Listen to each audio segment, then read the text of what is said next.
I'm on antipsychotics, and antipsychotics, one, slow down your metabolism, and two, increase your hunger by a lot. So I struggle a lot with putting on weight because it is incredibly easy for me to, which is why I am proud that I put so much effort into keeping my body healthy. Not only did I suffer from an eating disorder, but I also had an addiction to alcohol, which dragged me down even further. I don't understand how people can come on the internet and say they love their bodies when they're feeding it crap and they're treating it like crap and they're making excuses like saying you're anorexic. Like, what the fuck is that? I've been in mental hospitals. And not only that, I've been in mental hospitals where fellow patients were suffering with severe eating disorders. I've also suffered with an eating disorder myself, and now let me put it in simple words. Anorexia is starving yourself to the point where you are below a certain number on the BMI, the body mass index, and I believe that number is 18.5 to 17, which is severely underweight. People who are anorexic need to have that criteria. Okay, before I get into more semantics, I want to talk about something that really hits home for me. In my second stay in the mental hospital, I encountered a patient where she was severely anorexic and she was suffering with self-harm. Not only starving herself in the form of self-harm, but in the form of cutting herself. I'm not a stranger to either one of those. But she was so far gone that she looked like she was starving for a very long time. When I think of anorexia, I think of people like her. I think of how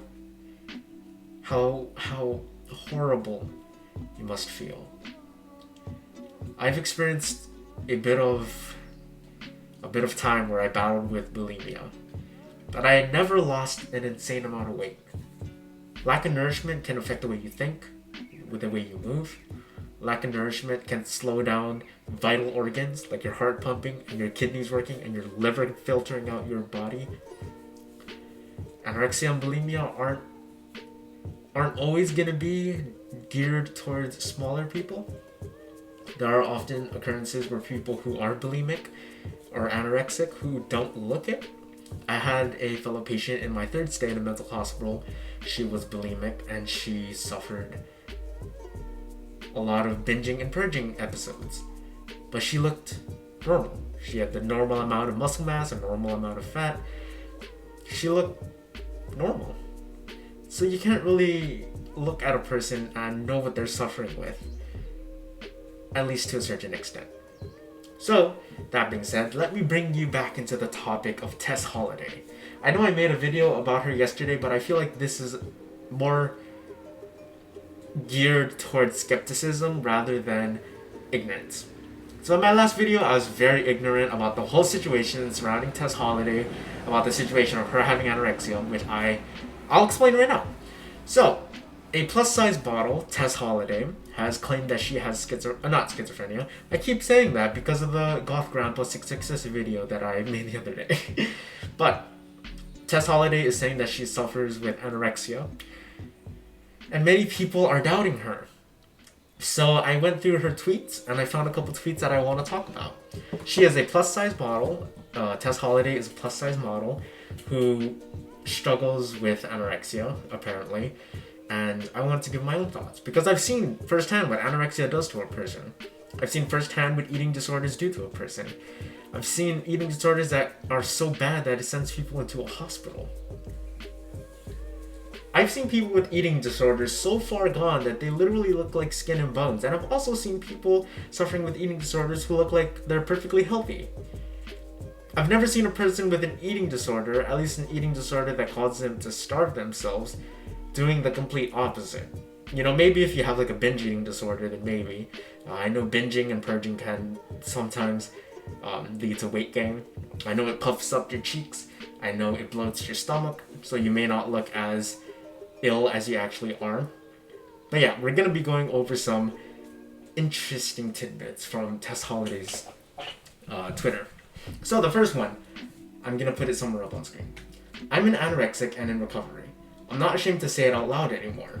I'm the result of a culture that celebrates thinness and equates it to worth. But I can write my own narrative now. Finally able to care for a body that I've punished my entire life, and I'm finally free. So, let's tackle this in little steps. I am anorexic and in recovery. interesting wording there. To say you're anorexic means that you have a BMI that is below 18.5 to 17. Being a plus size model, being an overweight person, that's not how it works. In my third stay in a mental hospital, I didn't steal it. I just picked up a DSM, which is the Diagnostical Statistical Manual of Mental Illness. So I picked up a DSM off of one of the PA's desks, or psychiatric assistant, which is what PA is. So I picked it up off her desk, and I was flipping through it, and I was reading it, and I was like, interesting. I wonder what eating disorders are like. So I switched towards the anorexia page, and I was reading it, and I was like, okay, the main thing that stuck with me was the fact that to be anorexic, you have to have below 18.5 to 17 on the BMI scale. That's all I remember. And being a plus size model, you obviously are not that. I've struggled with weight gain. Trust me, I've struggled with weight gain. I'm on antipsychotics, and antipsychotics, 1, slow down your metabolism, and 2, increase your hunger by a lot. So I struggle a lot with putting on weight because it is incredibly easy for me to. Which is why I am proud that I put so much effort into keeping my body healthy. Not only did I suffer from an eating disorder, but I also had an addiction to alcohol, which dragged me down even further. I don't understand how people can come on the internet and say they love their bodies when they're feeding it crap, and they're treating it like crap, and they're making excuses, like saying you're anorexic. Like, what the fuck is that? And you're in recovery? If you were in recovery, maybe you wouldn't be so blatant about, oh yes, I'm in recovery. In any of my videos, I've never said that I'm in recovery. I've never said that I was in recovery because I know that recovery is a long process and people are going to expect me to come to recovery quickly. That's just not how it works. I'm in a culture that, okay, she goes on to say, I'm the result of a culture that celebrates thinness and equates it to worth. No. No. We do not equate worth and thinness. We equate health to worth. What does that mean? You can be morbidly obese. Nobody is going against you. But many people are gonna come from the area that, hey, that's not healthy. I'm trying to help you out. We need to do something about it because you could die from this. You could legitimately die. And it's not healthy. It's not good for you. You know, we don't equate thinness to health. Because you can see thin Victoria's Secret models and say, oh, they have a lot of worth. No human is worth more than another human. I don't think anybody even has the idea, aside from extremists, which is a very low percent of people. I feel like that there are a very small amount of people who actually equate thinness to worth. I think people have preferences, but just because I like Filipino girls over, just because I like Ilocano girls better than Tagalog girls doesn't necessarily mean that I think that Tagalog girls or Ilocano girls are less in worth, if that makes any sense. She continues to go on, I'm finally able to care for a body that I punished my entire life and I'm finally free. That is interesting.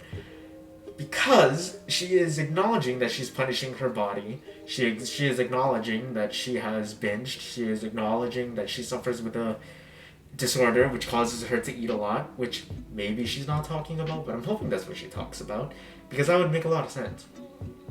Anyway, the next tweet that I saw was not the, but you're fat, how are you anorexic comments. Y'all don't know how science of body works, huh? Well, I've studied the Diagnostical Statistical Manual of Mental Illness, not only in my stay in a mental hospital, but also as a psychology student following my master's in psychology. I am not an expert on how the body works, but I do know for a fact that I've said this multiple times, sorry for the voice crack, I've said this multiple times, to be anorexic you need to be below 18.5 to 17 on the BMI scale. Now, I also want to bring up atypical anorexia, which she is not talking about. She says that my technical diagnosis is anorexia no verso. nervoso. Nervosa. I don't know why that was hard to come out. Uh, that being said, anorexia nervosa, and atypical anorexia are different. Very different. I'm still not ashamed. And yes, I'm still not ashamed. I'm too happy for y'all. I'm too damn happy for y'all to even come close to dimming my shine. Well, good for you. You're happy with the way you are, and you're working towards recovery, which is good. But I think there is a big misunderstanding in what anorexia is. It is categorized by fear of weight gain. It is categorized by a intense fear of food.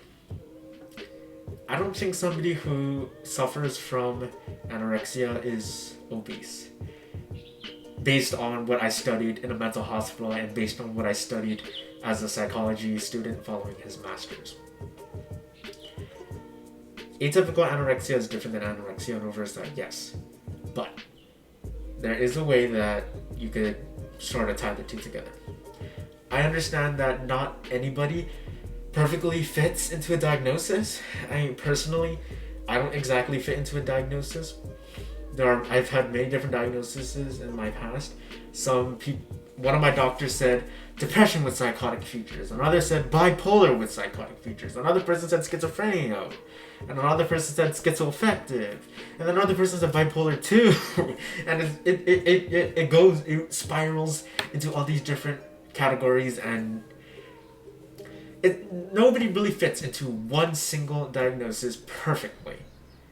But I think saying that you are anorexic while you are morbidly obese isn't necessarily true. Sorry I said it. So Tess Holiday, I would love to hear what you have to say, because you talk about, y'all don't know how science of body works, huh? Well then, tell me what my experience with people with eating disorders, my experience in a mental hospital, my experience with the DSM, my experience with studying psychology to get my master's. What do you know that I don't? Tell me. I'm looking for your response. So anyway, I hope you enjoyed, and I'll catch you in the next one. Goodbye. Ahui ho.